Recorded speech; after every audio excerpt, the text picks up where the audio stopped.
Breaking news CM చంద్రబాబుతో deputy CM Pawan Kalyan భేటీ ముగిసింది. తాజా రాజకీయ పరిణామాలపై చర్చించారు. ముఖ్యంగా కాకినాడ పోర్టు నుంచి తరలిపోతున్న రేషన్ బియ్యంపై దృష్టి పెట్టినట్లు తెలుస్తోంది.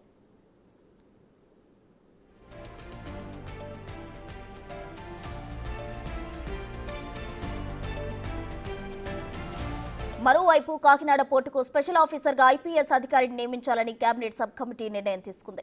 ప్రస్తుతం పోర్టులో ఉన్న షిప్ను ప్రభుత్వ అనుమతి వచ్చే వరకు పంపుతని సబ్ కమిటీ నిర్ణయించింది. విశాఖపట్నం పోర్టు మినహా అన్ని పోర్టులు కూడా మారిటోరియం కిందే ఉంటాయని ఏపీ ప్రభుత్వం తెలిపింది.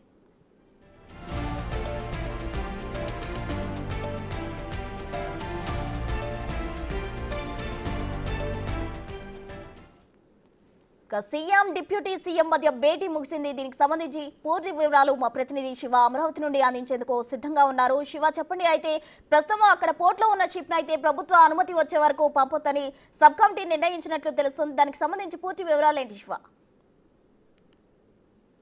ప్రస్తుతం మొత్తం మీద చూసుకుంటే ఏదైతే కాకినాడ పోర్టులో అక్రమంగా తరలించడానికి సిద్ధంగా ఉన్న పోర్టులో దాదాపుగా 52,000 మెట్రిక్ టన్నుల రేషన్ బియ్యానికి సంబంధించి కూడా ఉదయం కేబినెట్ సబ్ కమిటీ భేటీ జరిగింది సచివాలయం. ఈ కేబినెట్ భేటీ సబ్ కమిటీలో మంత్రి నాదెండ్ల మనోహర్, వ్యవసాయ శాఖ మంత్రి అచ్చెన్నాయుడు పాల్గొన్నారు. మరొకవైపు CM Chandrababu, deputy CM Pawan Kalyan Undavalli Chandrababu నివాసంలో భేటీ అయ్యారు. సైమల్టేనియస్గా రెండింటికి సంబంధించి కూడా పలు కీలకమైన నిర్ణయాలు తీసుకోవడం జరిగింది. ఇక కేబినెట్ సబ్ కమిటీకి సంబంధించి అనేక కీలకమైన నిర్ణయాలు తీసుకుంటూ ప్రభుత్వానికి సిఫార్సు చేసినట్లు కూడా తెలుస్తాం. దాంట్లో అక్రమానికి పూర్తి స్థాయిలో అడ్డుకట్ట వేయాలి, కఠిన చర్యలు తీసుకోవాలి. ఎవరైతే రేషన్ బియ్యాన్ని అక్రమంగా తరలిస్తే వాడిపై పీడీ యాక్ట్ నమోదు చేయాలని చెప్పి కేబినెట్ సబ్ కమిటీ నిర్ణయం తీసుకున్నట్టు తెలుస్తోంది. దాంతోపాటుగా ఏదైతే కాకినాడ పోర్టుకు సంబంధించి సీనియర్ ఐపీఎస్ అధికారి నేతృత్వంలో స్పెషల్ సెక్యూరిటీ ఆఫీసర్ని ఒకరిని నియమించాలనేది ప్రభుత్వ ఆలోచనగా కనిపిస్తూ ఉంది. 1-2 రోజుల్లోనే ఆ అధికారిని కూడా ప్రభుత్వం నియమించబోతుంది. అలాగే ప్రస్తుతం ఏదైతే పోర్టులో ఉన్న 52,000 మెట్రిక్ టన్నుల షిప్పుని ప్రభుత్వ అనుమతి లేకుండా అక్కడి నుంచి కదిలించడానికి వీల్లేదని చెప్పి స్పష్టమైన ఆదేశాలు పోర్టు అధికారులకి, ఇటు అక్కడున్న ఇన్ఛార్జీలకి, అలాగే కాకినాడ పోలీసులకి, మెరైన్ పోలీసులకి కూడా సమాచారం ఇవ్వాలని చెప్పి కేబినెట్ సబ్ కమిటీ నిర్ణయం తీసుకోవడం జరిగింది. అలాగే ఏదైతే ఆంధ్రప్రదేశ్లో ఉన్న పోర్టులన్నిటికి సంబంధించి ఒక విశాఖపట్నం పోర్టు తప్ప మిగిలిన పోర్టులన్నీ కూడా మ్యారిటోరియం కిందనే ఉంటాయి. ఇవన్నిటికీ కూడా రాష్ట్ర ప్రభుత్వానికి పూర్తి స్థాయిలో హక్కు, స్వేచ్ఛ ఉంటుందని చెప్పి కూడా కేబినెట్ సబ్ కమిటీ ఒక అభిప్రాయాన్ని అయితే వ్యక్తం చేయడం జరిగింది.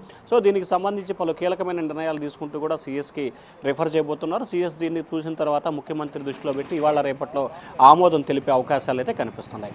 ఇక ఇదే అంశానికి సంబంధించి CM Chandrababu, deputy CM Pawan Kalyan కూడా దాదాపుగా 2 గంటల పైగా కూడా కీలకమైన సమావేశం నిర్వహించారు. ఈ సమావేశంలో అనేకమైన అంశాలకు సంబంధించి కూడా వారి మధ్య చర్చకు రావడం జరిగింది.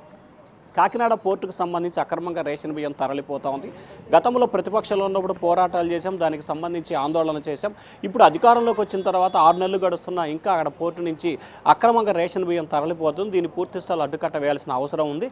అలాగే అక్కడ రేషన్ బియ్యానికి సంబంధించి ప్రభుత్వం ఎంత చర్యలు తీసుకున్నా కానీ ఇంకా తరలిపోతున్నాయి. దీనికి మాత్రం పోర్టు రాష్ట్ర ప్రభుత్వ పరిధిలో లేదు, కేంద్ర ప్రభుత్వం అని చెప్పి రకరకాల కారణాలు చెప్తున్నారు.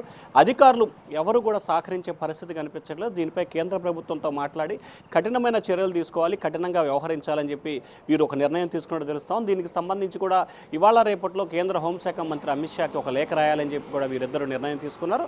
అలాగే రానున్న 2-3 రోజుల్లో మహారాష్ట్ర ముఖ్యమంత్రి ప్రమాణ స్వీకారానికి చంద్రబాబు, పవన్ కళ్యాణ్ వీరిద్దరులాలనుకుంటున్నారు. ఒకవేళ కుదిరినా కుదరపోయినా ఎవరైనా ఒక్కరు వెళ్ళినా సరే ఈ అంశానికి సంబంధించి కేంద్ర హోంమంత్రితో చర్చించి అక్కడే కీలకమైన నిర్ణయాలకు సంబంధించి ఆమోదం తెలిపే దిశగా చర్యలు తీసుకోవాలని చెప్పి కూడా నిర్ణయం తీసుకున్నట్టు తెలుస్తూ ఉంది.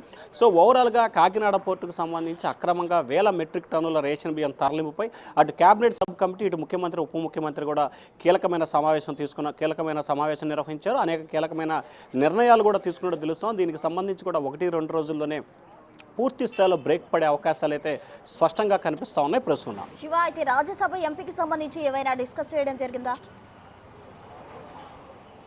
అంటే దీనికి సంబంధించి రాజ్యసభ అంశానికి సంబంధించి కూడా ఇప్పటికే 3 రాజ్యసభ స్థానాలని ప్రస్తుతం ఆంధ్రప్రదేశ్లో ఖాళీ అయిన ఈ 3 రాజ్యసభ స్థానాలకు సంబంధించి కూడా తెలుగుదేశం పార్టీకి 2, భారతీయ జనతా పార్టీకి 1 ఇవ్వాలని చెప్పి 4 రోజుల క్రితం నిర్ణయం తీసుకున్నట్లు కూడా సమాచారం ఉంది. ఈ అంశానికి సంబంధించి కూడా పవన్ కళ్యాణ్ చంద్రబాబుతో భేటీ అనేది తెలుస్తూ ఉంది. అయితే జనసేన వైపు నుంచి కూడా ఒక రాజ్యసభ సీటు కావాలని చెప్పి చంద్రబాబు వద్ద పవన్ కళ్యాణ్ ప్రతిపాదన చేసినట్టు తెలుస్తూ ఉంది. అయితే దీనికి సంబంధించి భారతీయ జనతా పార్టీకి కానీ జనసేనకు కానీ 1 ఇవ్వాలని చెప్పి నిర్ణయం తీసుకున్నాము.